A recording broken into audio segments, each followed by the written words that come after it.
도대체 왜 이렇게 당뇨가 우리한테 이 노화란 사람의 나이가 들어가면서 나타나는 생체의 표현. 장염은 소아에서 발생하는 세균성 감염 중에서 가장 흔합니다. 일단 여성의 갱년기는 폐경기, 만 50세를 면역이 건강하면 자연히 병에 덜 걸리고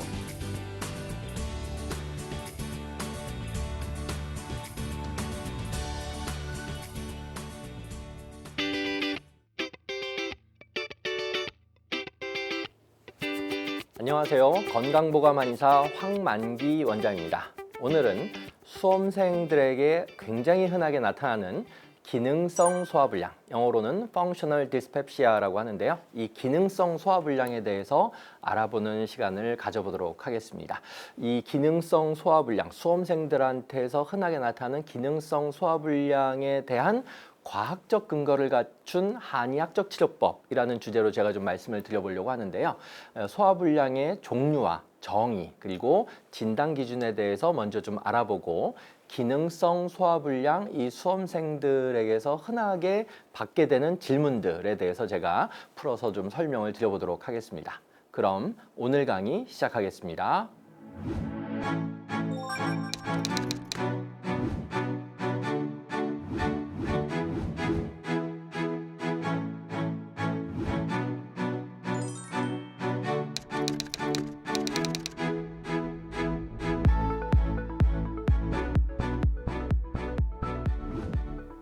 먼저 소화불량의 종류와 정의에 대해서 먼저 알아보도록 하겠습니다. 소화불량, 디스펩시아라고 하는 것은 상부 위장관, 주로 이제 위하고 십이지장을 상부 위장관이라고 표현을 하는데요.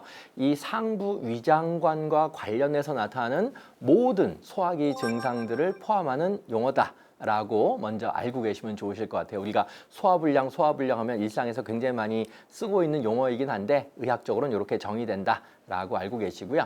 그 다음에 소화성 궤양이나 위암 등으로 인한 기질성 소화불량과 내시경 검사나 초음파 검사상 특별한 이상 소견을 보이지 않는 기능성 소화불량으로 크게 구분이 된다. 즉 기질성, 즉 구조적으로 문제가 됐다 라고 했을 때 나타나는 소화불량하고 뭐 검사했는데 전혀 문제가 안 돼. 그러니까 이상 소견 없어. 그러니까 나타나는 오늘의 주제인 기능성 소화불량. 이렇게 구조와 기능으로 두 가지로 소화불량이 분류된다 라고 알고 계시면 좋으실 것 같고요.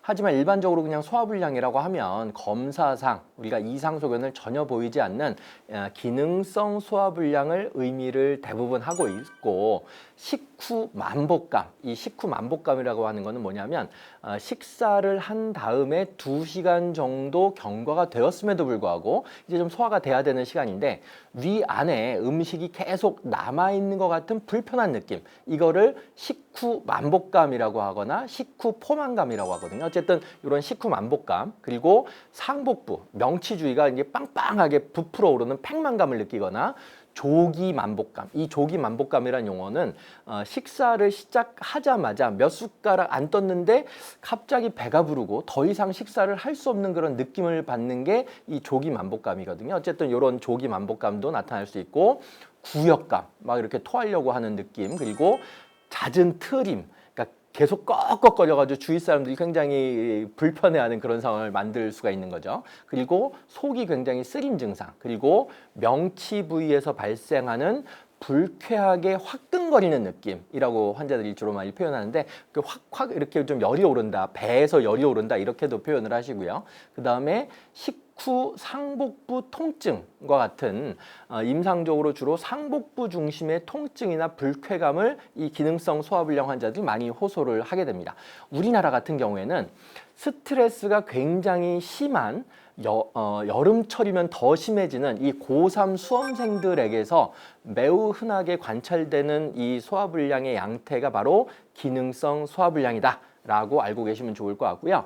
이 기능성 소화불량에 대한 정의가 있어요. 보다 이제 좀 세심한 정의라고 표현을 하는데, 로마 기준이라고 하는 게 있습니다. 롬 크라이테리어라고 있는데 로마 기준에 근거를 하게 되는데, 이 로마 기준은 3까지 현재 발표된 상태예요. 어쨌든 로마 기준 3에서는 이 기능성 소화불량을 위 12지장 영역에서 발생되는 증상인 식후만복감, 그리고 조기만복감, 그리고 속쓰림 중에 한 가지 이상을 호소할 때라고 이렇게 세심하게 정의를 하고 있는 그런 상황이다라고 이해하시면 좋으실 것 같아요. 다음은 기능성 소화불량의 병태생리에 대해서 좀 알아보려고 하는데요. 이 첫 번째가 위운동 이상입니다. 이 기능성 소화불량 환자분들에게서는 굉장히 여러 가지 위 12지장 운동 이상이 관찰이 되고 있는데요. 그 원인으로는 위 배출 능력의 저하, 그리고 위 전도의 이상, 그러니까 위가 뭔가 이렇게 넘겨줘야 되는데 전도해야 되는데 거기에 이상이 발생하는 거, 그리고 식후에 상부 위의 수축의 증가, 그리고 내압 검사, 안쪽에 압력을 검사했는데 전정부 운동이 저하되어 있는 거, 그리고 12지장의 역행성 수축, 그러니까 12지장이 아래쪽으로 이렇게 소장 쪽으로 내려보내줘야 되는데 역행성으로 수축을 한다는 얘기죠. 그리고 내장 과감각, 그러니까 내장이 감각에 굉장히 예민해진다는 얘기예요. 그리고 소장의 운동 능력 저하, 그리고 미주신경, 이게 뇌신경이거든요. 미주신경 이상 같은 것들이 있는데요. 최근에는 위 배출 능력의 이상보다는 위의 적응 능력의 이상이 기능성 소화불량의 주된 병태생리로 그렇게 알려져 있습니다. 정상적으로 위 안에 들어온 음식은 상부 위에 저장이 되고 있는데요. 하부 위에서 이렇게 잘게 쪼개져 가지고 12지장으로 이렇게 이동이 돼야 되는 거죠. 위의 적응이라고 하는 건 이렇게 위로 들어온 음식에 대해서 위의 내압 변동 없이 위가 확장하는 과정을 말하는데요. 이런 위 적응 과정이 위 내용물이 소장으로 너무 이렇게 급격하게 배출되거나 식도로 역류되지 않도록 해주는 거죠. 최근 과학적 연구 결과를 보면은 이 기능성 소화불량 환자의 약 40% 정도에서 위의 적응 이상을 동반하고 있는데요. 이러한 위 적응 이상 현상에 따라서 결국 조기 포만감, 아까 이제 말씀드렸지 않습니까? 조금만 먹어도 바로 이제 배 불러 차오는 거, 그리고 체중 감소 증상이 나타나게 된다. 이렇게 알려져 있습니다. 두 번째는 내장 감각능 변화라고 할 수가 있는데요. 일반적으로 섭취된 음식이 위에서 소화되는 동안 발생하는 생리적인 자극은 사람이 잘 느끼지 못하는 게 정상인 거죠. 하지만 기능성 소화불량 환자 중에 일부는 위의 팽창 자극에 대해서 굉장히 감각적으로 주관적으로 느끼니까 아주 민감해집니다. 이러한 내장의 과감각은 기능성 소화불량의 굉장히 중요한 병인 중 하나로 보고되어 있습니다. 건강한 사람과 이 기능성 소화불량 환자는 얼음물에다가 손을 이렇게 좀 넣었을 때 통증을 느끼는 체부 감각은 양 그룹 간의 차이가 없지만 위 팽창 자극에 대해서는 이 기능성 소화불량 환자는 건강한 사람들에 비해서 훨씬 적은 양의 공기를 주입한 것으로도 통증을 예민하게 느끼게 된다. 이렇게 알려져 있는데요. 내장 과감각은 기능성 소화불량 환자의 약 30-40% 정도에서 관찰이 되고 있고 식후 복통, 그러니까 밥 먹은 다음에 계속 배앓이 하는 거죠. 그리고 잦은 트름, 계속 꺽꺽거리는 거죠. 특히 이제 수험생들 중에서 이 기능성 소화불량 환자들의 중요한 특징 중에 하나가 바로 이 잦은 트름입니다. 그러니까 트름하는 수험생들 주변에 많이 보셨을 거예요. 그리고 갑작스러운 체중 감소 등의 증상을 유발하는 것으로 알려져 있는데요. 이 기능성 소화불량 증상은 보통 식후에 유발되거나 악화되기 때문에 위 안에 풍선 확장 시에 유발되는 증상은 이 기능성 소화불량 환자들에게서 식후 유발되는 증상들과 매우 깊은 연관성을 보이고 있다. 이렇게 알려져 있습니다. 최근 많은 과학적인 연구들을 통해서 이 기능성 소화불량 환자들에게서 위의 팽창 자극에 대한 내장 과감각뿐만이 아니라 12지장에서의 내장 과감각도 상당히 중요한 역할을 한다는 사실이 점점 밝혀지고 있습니다. 즉, 기능성 소화불량 환자들에서는 지방이 풍부한 음식을 섭취할 경우에 기능성 소화불량 증상이 갑자기 악화되는 것을 경험할 수가 있는데요. 실제 정상인들에게서는 12지장으로 지방을 주입하면 상부 위가 확장이 되고 상부 위 확장 자극에 민감해집니다. 반면에 이 기능성 소화불량 환자들에서는 12지장은 위산에 대한 내장 과감각을 보이고 기능성 소화불량 환자에 산을 주입하면 오심, 그러니까 노제아라고 표현하는데 오심 증상이 이렇게 발생을 하게 된다. 이렇게 알려져 있습니다. 자, 세 번째는 기능성 소화불량의 진단에 대해서 말씀을 드려보도록 하겠는데요. 아까 제가 로마 기준 3 이렇게 말씀을 드렸었는데 2006년도에 제정된 로마 기준 3에 의한 기능성 소화불량의 진단 기준은 첫 번째가 명치 부위의 복통이나 불편감이 적어도 6개월 이상 지속이 된다라고 하는 게 첫 번째 진단 기준이고 최근 3개월 동안 증상이 나타나고 있어야 되는 것도 포함이 되어 있습니다. 두 번째는 자세한 병력 청취, 그러니까 히스토리 테이킹을 이제 하는 거죠. 그리고 진찰하고 상부 소화관의 내시경 검사로 증상을 일으킬 만한 기질적 질환이 없어야 된다는 거죠. 아까 제가 기질적인 문제가 없어야 기능적인 의미에서의 소화불량이다 이렇게 이제 말씀을 드렸었는데 어쨌든 기질적 질환이 없어야 된다는 게 중요한 특징입니다. 사실 이 기능성 소화불량은 한 가지 원인보다는 여러 다양한 병태생리 기전이 관여를 하고 있기 때문에 이 기능성 소화불량을 여러 이 A형으로 서브타입으로 분류하려는 노력은 동일한 병태생리를 가지고 있는 환자군을 찾아서 환자군에 따라서 적절한 약제를 선택해서 처방하자라고 하는 그런 의도인데요. 로마 기준 3에 의한 기능성 소화불량의 A형 분류는 다음과 같이 두 가지로 나뉘고 있습니다. 첫 번째는 식후 불편 증후군 또는 식후 고통 증후군이라고 표현을 하는데요.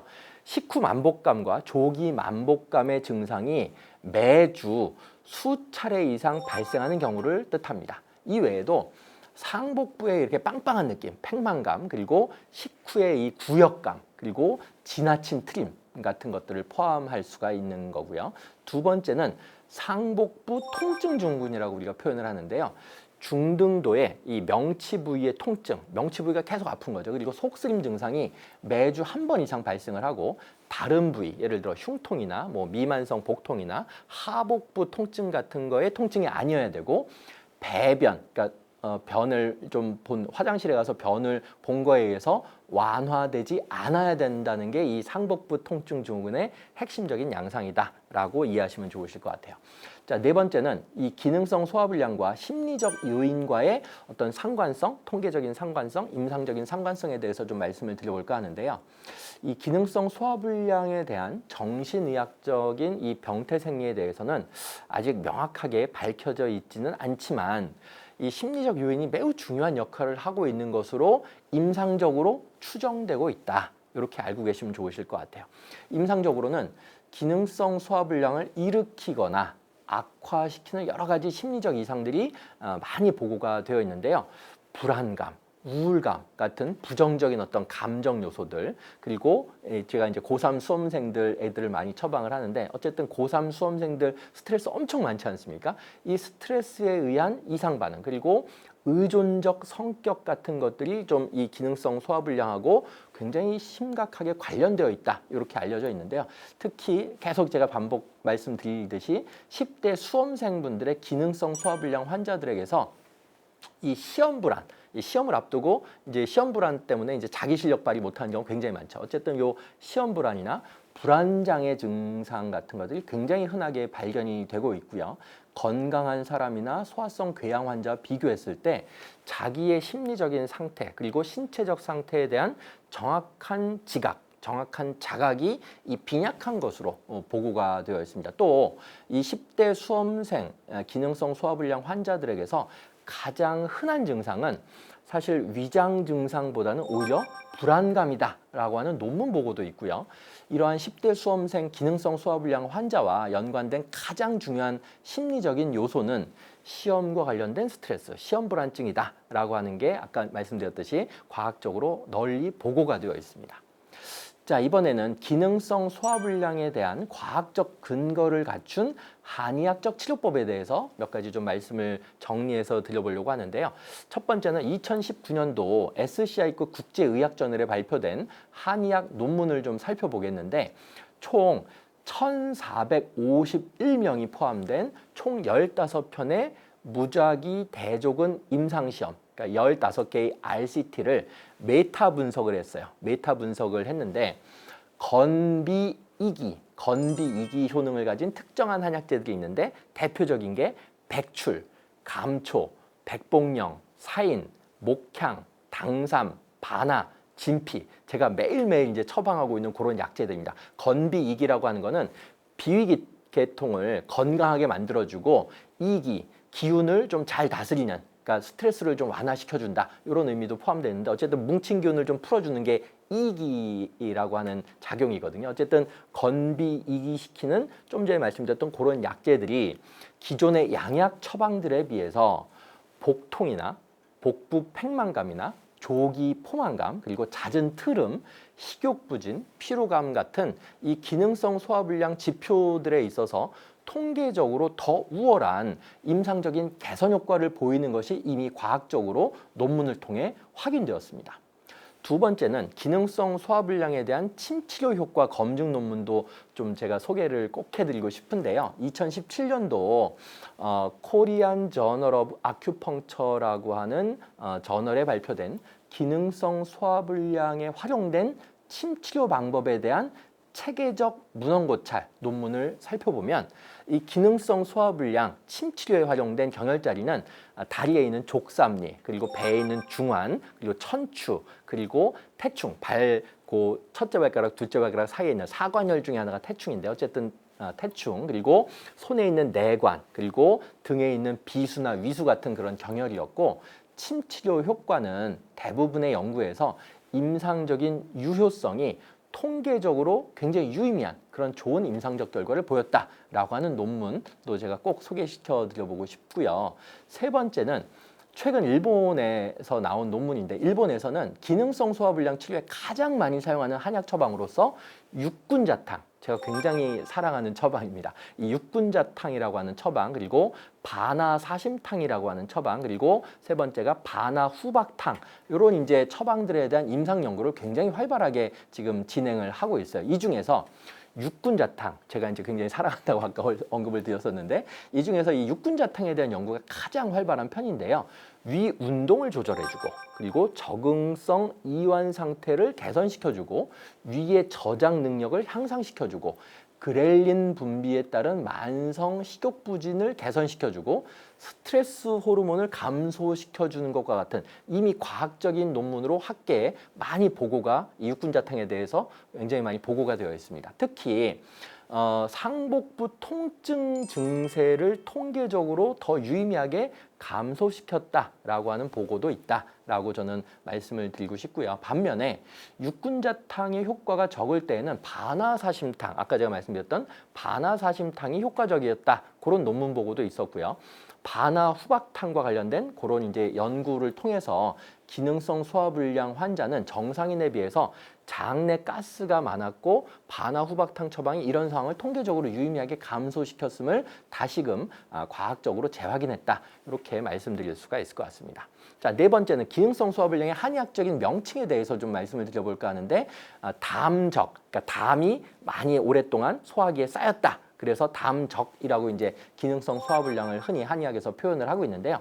담적이라고 하는 것은 위장에서 소화가 덜 된 음식물 찌꺼기에서 발생된 독소인 담음이 위장 점막을 투과해서 위장 외벽에 쌓인 그런 상태를 말하는데, 담적이 유발하는 만성 소화불량, 복부 팽만감을 비롯한 기능성 소화불량 증상과 함께 만성 피로, 두통, 어지러움증 같은 전신적인 증상을 담적병 또는 담적증후군이라고 보통 부르고 있습니다. 담적병은 한마디로 위장과 전신에 담이 들은 거다, 이렇게 이해하시면 좋으실 것 같습니다.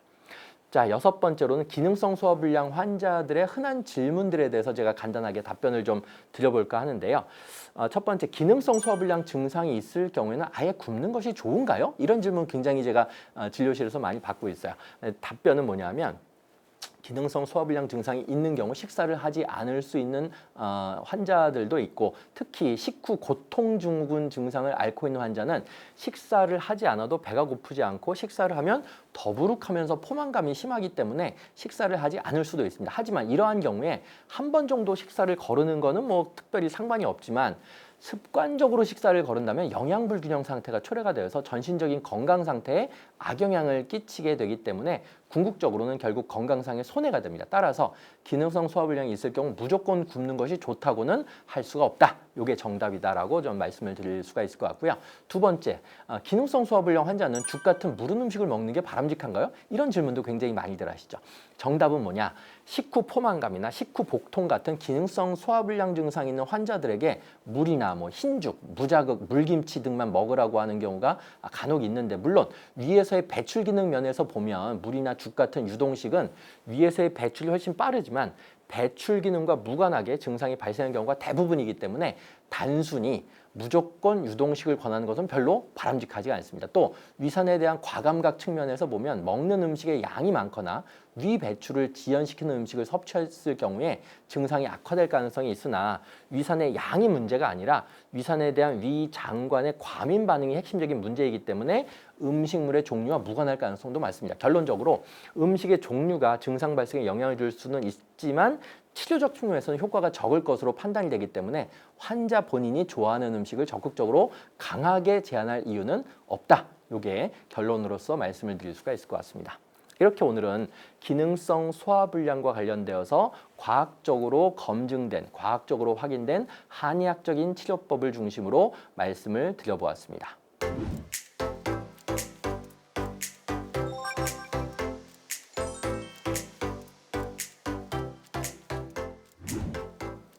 건강 Q&A 많은 분들께서 질문을 주셨는데요. 그중에 다음과 같은 질문이 있었습니다.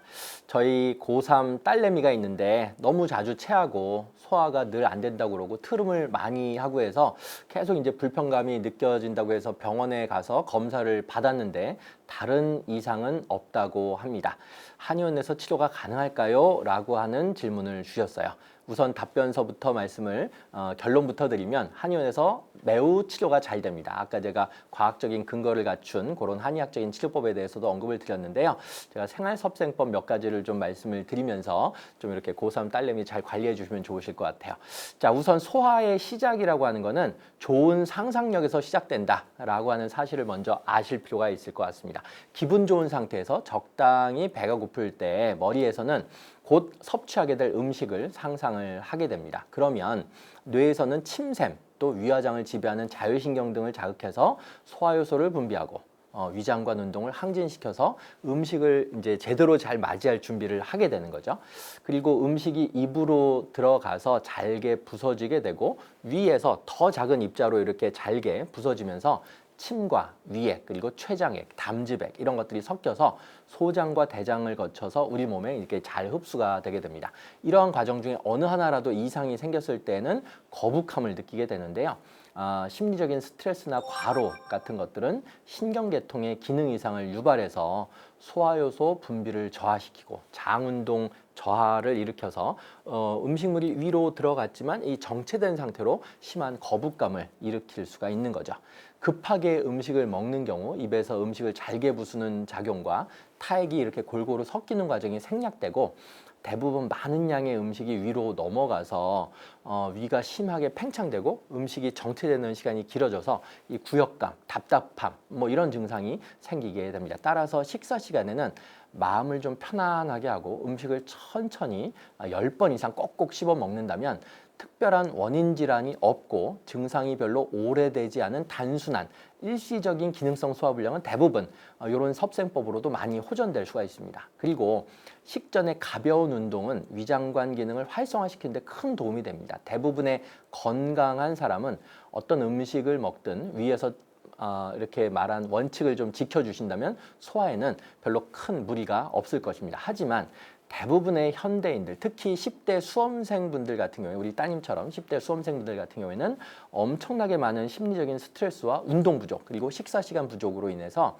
위에서 말씀드린 원칙을 제대로 지키기가 현실적으로 힘든 경우가 많습니다. 이런 경우에는 가능하면 소화가 잘 되는 음식 위주로 식단을 짜는 것이 좋고요.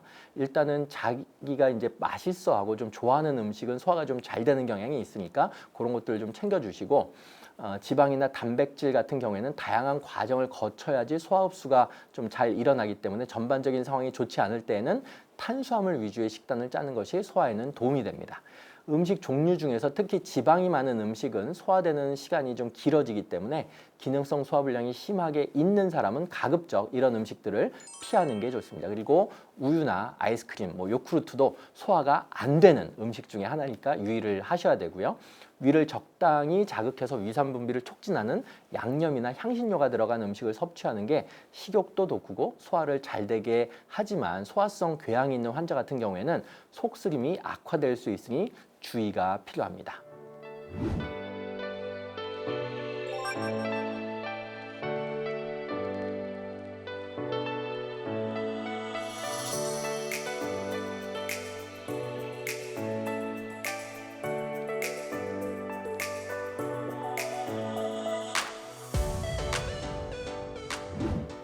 건강보감 이제 마칠 시간입니다. 오늘은 수험생들에게 흔히 나타나고 있는 기능성 소화불량 Functional Dyspepsia에 대해서 알아보았는데요. 소화불량의 종류와 정의, 진단에 대해서 말씀을 드렸습니다. 평소 식사 시간에는 마음을 좀 편안하게 하고 음식을 천천히 10번 이상 꼭꼭 씹어 드신다면 기능성 소화불량 예방에 많은 도움이 되실 것입니다. 다음 시간에도 함께 하시면서 더욱 건강해지시기를 바라겠습니다. 감사합니다.